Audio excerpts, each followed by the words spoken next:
this weird sort of narrative around Tatum. Oh, can't trust him when the moments get tight. When the lights get the brightest. Can't trust Jayson Tatum. I don't know if he can get over the top because he hasn't won a championship. He hasn't officially gotten over the top. We haven't seen him hoist the Larry O'Brien trophy. We just don't trust him. Why?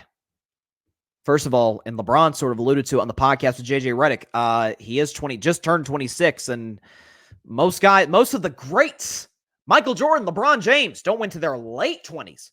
Steph Curry, late 20s.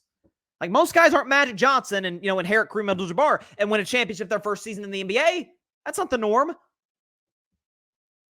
But this narrative around Jayson Tatum, you know what? Can't trust him when the moments get brightest. When the lights get the brightest, rather. Okay, let's look at Jayson Tatum's playoff numbers. Let's check those out, okay? Again, all graphics provided by Alfred Parsar Jr. Shout out to Alfred. Okay, so Tatum in the playoffs, okay? I'll read off the podcast audience, those listening. About 23 points per game, 7 rebounds, 4 assists, shoots 44% from the field, 36% from 3, 83% from the line, and he has a playoff record of 52-42. Playoff numbers, fine. Get 24 points, but not terribly efficient. Again, most players' efficiencies come down in the playoffs. Most guys aren't Jordan and LeBron in that regard. So that's the norm. But I got to thinking about this. You see those playoff numbers. Let's do a blind resume. I've gotten really obsessed with blind resumes as of late because I think we have narratives in our heads. We have preconceived notions on certain guys, and then when we look at it, from a purely data perspective, with context, by the way, it's like, oh, I feel differently about this. So you see those numbers. See Tatum on the left, mystery player on the right. So Tatum beats this guy in virtually every statistical category outside of field goal percentage. And again, that's it. They're tied in assists. Free throw percentage, Tatum slightly better in. Playoff record, much better in. Mystery player is Jimmy Butler. Tatum beats playoff Jimmy. Playoff Jimmy, man. He's good in the regular season. He steps it up in the playoffs, and his numbers are less than Jayson Tatum, who I've heard can't step up in the big moments. Interesting. Well, the biggest game in sports, the great Bill Russell said it himself, the late, great Bill Russell. 2 biggest sports are Game 7. Well, Jayson Tatum in Game 7 can't be good, right? Yeah, Jayson Tatum in Game 7. I mean, you can't really trust him, right? Let's look at Game 7. Jayson Tatum numbers in that spot. Averages 26 a game, 9 rebounds, 5 assists, shoots 47% for the field, 48% from 3, 81% at the free throw line, and he's won 5 of his 7 Game 7s. It's pretty good, right? Jayson Tatum has come up big in the playoffs. Let's look at him compared to another blind resume. Let's compare him to another guy who, again, comes up big in the playoffs.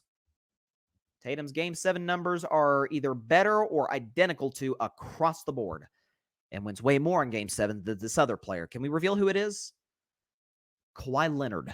Tatum averages more points, just as many rebounds, more assists, better field goal percentage, way better three-point percentage. Not as good at the free throw line. Kawhi is basically a point above him at the free throw line. Tatum's 5-2 in Game 7. Kawhi's 3-3. When we think about Kawhi, hey, he hit the shot against Philadelphia, the Game 7 shot. Dropped 41 in that game. Dropped 41. Still has lesser averages than Tatum. Had a big scoring output against Dallas in a Game 7 a few years ago in the first round. Still has lesser numbers than Tatum. Wins less than Tatum. Kawhi Leonard, coin flip. You know what? We can even play the coin flip that I do for coin flip Davis. Kawhi Leonard, coin flip to win Game 7s in the postseason. Jayson Tatum, pretty good bet. 5-2. This last one's really going to piss people off.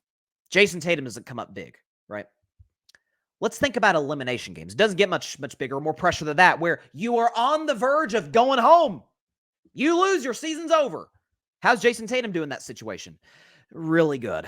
26 points, 8 rebounds, 6 assists, shoots 44% from the field, 38% from 3, 83% for the free throw line, and he wins about 65% of the time. He's 11-6.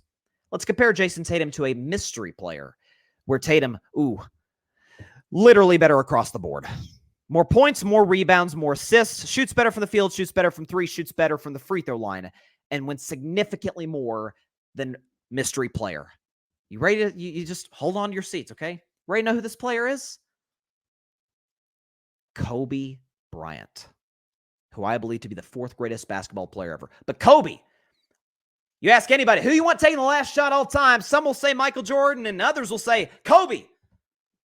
Oh, it's just Kobe hit the game-winning shot, which, by and large, usually the case. Elimination games, season on the line, back against the wall, historically, Tatum's the better player. Is Tatum Kobe? Of course he's not Kobe. Not all time, and certainly. Is he him in terms of his overall skill? Of course he's not Kobe. But in that particular instance, when Tatum allegedly doesn't come up big, he's better than Kobe Bryant in that situation, who everybody acknowledges is a clutch basketball player. He's better in game sevens than Kawhi Leonard. We could show the stats right there one more time. Better than Kawhi Leonard. In the playoffs, Jimmy Butler's better than... No, Tatum's better than him in the playoffs, too. Yeah, but Jayson Tatum hasn't won in the finals. Okay. He's been in the finals one time. He happened to face Steph Curry, little-known player. Maybe you're a fringe fan. Maybe you've heard of Steph Curry. He's pretty good. Got outplayed by Steph. Newsflash, most do. Most do in the postseason. Most do lose to the Golden State Dynasty in the playoffs. Usually it's LeBron who has to knock them out. He's lost to LeBron as well in the playoffs, 2018. Oh, I don't know. He was 20 years old. LeBron was literally peak LeBron. I think 2018 is the best LeBron we've ever seen with respect to 2013 LeBron. Taking a horrible Cavs team to the finals. Tatum was 20 years old and took the series to a game 7. Yes, 2020, the loss to Jimmy Butler. 2019, I don't hold against him because he won the best player. Kyrie was the best player and folded against Milwaukee. 2021, I don't know. Kevin Durant, think he's good? Yeah. Tatum beat him the next year and actually swept him. 2023, if you want to hold that against him, I do as well. At one point, down 3 on the series, to his credit and the Celtics' credit, fight back, tie the series. Tatum does twist his ankle, but didn't play well in Game 7. But he has 26. Jokic, it took till 27 to win his first championship. Steph, 27. LeBron, Jordan, late 20s. That's usually the natural progression. You got to go through some hardships in the playoffs. You got to go through the adversity. You don't just come into the league and win like that. The NBA, sports, life is not a vacuum. It's not a microwave. You don't just bake it, minute, ready to go. Instant popcorn. It takes time. You're going to screw up on the recipe. You're going to go through hard times. Man, I just can't get it exactly the way I want it. And then when you do, then you made something special. If you're expecting Jayson Tatum to be Nikola Jokic or Steph Curry or Kevin Durant, which he's beaten, by the way, badly in the playoffs one time, or Luka Doncic or Giannis, who he beat, by the way, outplayed in a pivotal Game 6 in Giannis' house 2 years ago. That's not him. Yet, at least. Maybe he does get to that point. Giannis is older. Steph's older.